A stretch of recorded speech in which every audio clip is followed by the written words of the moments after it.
Sarah had been a property manager for 5 years and prided herself on staying professional, no matter the situation. One afternoon, she received a call from one of her tenants, Mrs. Johnson, who was frantic about a sudden plumbing issue. Water was leaking under the kitchen sink, and Mrs. Johnson was worried it would cause damage. Sarah listened carefully, reassuring her tenant that everything would be handled swiftly. She contacted her trusted plumber immediately, arranging for a visit within the next few hours.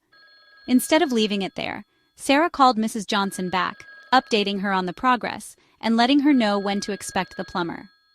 When the repair was completed, Sarah followed up again, asking if everything was working properly and if Mrs. Johnson had any other concerns. Mrs. Johnson, grateful for Sarah's quick action, thanked her, expressing relief that the issue was resolved so efficiently. That small act of professionalism, being responsive, communicating clearly, and following through had built trust.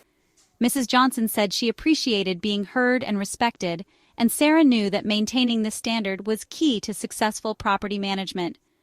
Happy tenants like Mrs. Johnson stayed longer, and problems were resolved without conflict, all because Sarah consistently handled every situation with professionalism.